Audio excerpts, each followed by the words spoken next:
You've had to kill people before, haven't you? You're used to it. We do what we must to survive. Animals, I get. They're food. But people, they're trying to survive too. Close your heart to it. On our journey, we will be attacked by all manner of creature. Close your heart to their desperation. Close your heart to their suffering. Do not allow yourself to feel for them. They will not feel for you.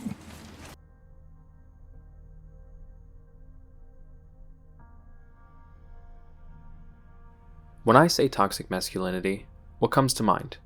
For me, it used to be Blighttown from Dark Souls, because toxicity, or being toxic as a personality trait, was becoming more popular when I was playing Dark Souls. Almost 10 years ago now. My God, has it been that long? But now in 2023, I think of misplaced anger, violence, self-hate, machismo, and bravado. Not a comprehensive list, but goes to show that toxic masculinity is an umbrella term for many thoughts or actions. For those who need a refresher, masculinity and femininity are ways to categorize qualities or attributes that are often regarded as manlike or womanlike. Masculinity is commonly depicted like the strength and wisdom of Hercules or Mars. For femininity, think about the beauty and tenderness of Aphrodite or Venus. Hercules and Aphrodite are arguably the most popular embodiments of these personality traits. Now, even though these popular ideas are believed by a lot of people and have been propagated for so long, in reality we know personality traits are not that simple. All men are not inherently masculine, and all women are not inherently feminine. Every person has numerous parts of both, or doesn't identify with either. These descriptions don't encapsulate a person's identity or behavior, but they are popular ways to lump together and describe certain actions or thoughts. Masculinity is not reserved for only masculine people, and it's not inherently bad. Things like being assertive, action-oriented, stoic, or strong are good to an extent. These traits can get blown out of proportion and become toxic. The assertiveness can turn into constant aggression, stoicism can lead to apathy, and physical strength might become the only avenue for problem solving. These corrosive traits are usually born from a person's mental wounds, like the old adage, hurt people hurt people. Now for the reason you probably clicked this video. Vinland Saga, Berserk, God of War, Vagabond, and The Last of Us are stories that I love. They all show what it's like to heal from toxic masculinity. So, if you haven't had the privilege to experience these amazing stories for yourself, please go do so. You can come back and watch this video later. Kratos, the god of war, the ghost of Sparta. For years he was an immensely violent person, and he didn't care about who his violence consumed. Likewise, Guts, the black swordsman, the struggler. He was violent and uncaring of others for years.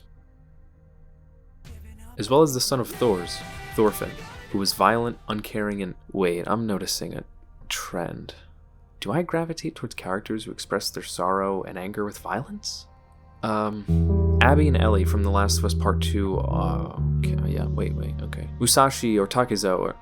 Yep, okay, yeah, I think I do, yeah.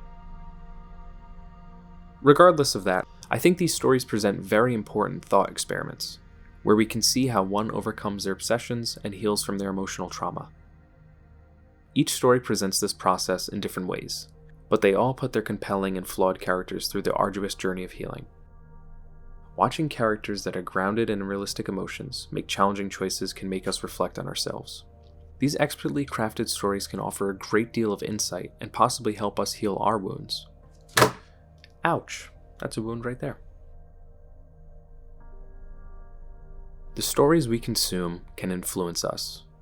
Now, I don't mean if you play or watch violent media, you're going to just automatically become a violent person in real life. Conversely, reading or watching stories about amazingly nice and kind people won't instantly make you a better person. Stories can teach and inspire us if we allow them to. And with that newfound inspiration, we have to take steps and meaningful action towards being whatever it is you would like to be. Like when you were a kid, you saw Spider-Man, you probably went around, started jumping, climbing walls, and imagining what it would be like to be Spider-Man. But you eventually stopped because you realized those powers are based in fiction. But you could be selfless and kind like Spider-Man if you tried to. Stories can offer a lot, and it's up to the audience to pick and choose what they want to take from them. I choose to believe in the hopefulness and determination seen in The Last of Us, Vagabond, God of War, Berserk, and Vinland Saga. If you're familiar with these stories, you know how inspiring it is to see these characters go from violent killers who scoff at kindness to being peaceful and remorseful individuals who want to do better, not only for themselves but for their loved ones and the future generations.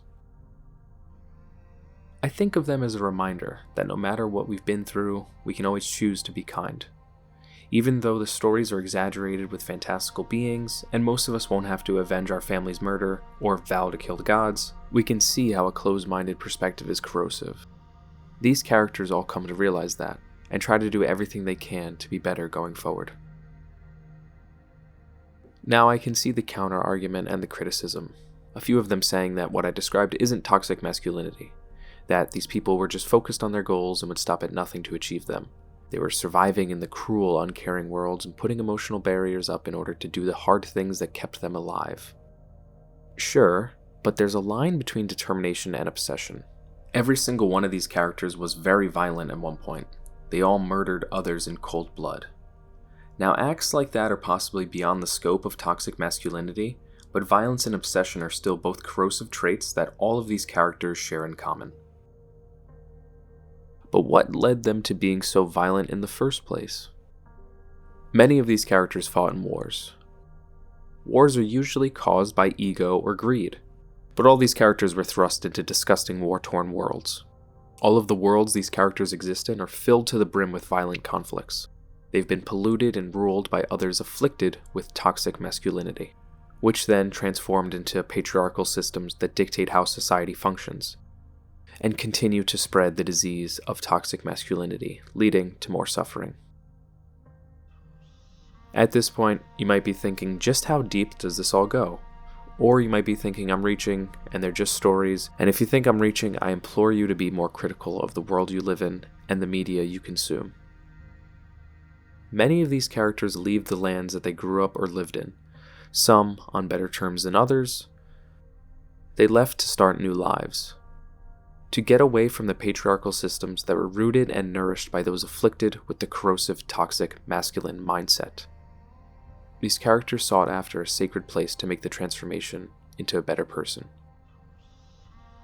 Many characters in these same stories don't make this transition, and we can see what becomes of them. For example, Griffith, Balder, Odin, Ashalad, Canute, Asugi, Isaac, and Tame. We see how their wounds come to define them. Their toxicity consumes their being and leads to ruining relationships and propagating more violence. All of the main characters from the stories I've been talking about propose the idea that regardless of the mistakes you've made, in spite of everything you've done, everything you've been through, you can come back. And for me personally, these are my favorite kind of stories, because they remind me that there's always hope. No matter who you are, we all need to put forth the effort to learn how to be better. We can always learn to love again. We can always open our hearts to others. Like the characters I've been speaking about, our journeys won't be easy. It's a constant struggle to heal. It's not easy trying to be a truly kind and strong person.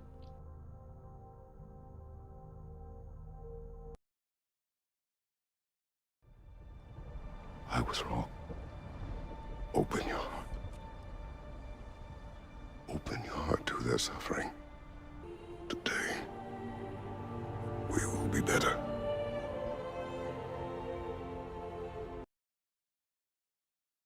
Except for Griffith, that filth needs to die. I don't care about forgiveness anymore. There are times when a person is so evil and disgusting that they need to be eradicated from this plane of existence. That's the only time. That's the only exception. I mean, there may be other exceptions, but you got to try to be better. But if you're Griffith or you've done anything that like a Griffith person has and you continue to be a piece of shit, you got to die. You got it. You have to go. I'm sorry. You got to go. Okay. See ya. Bye.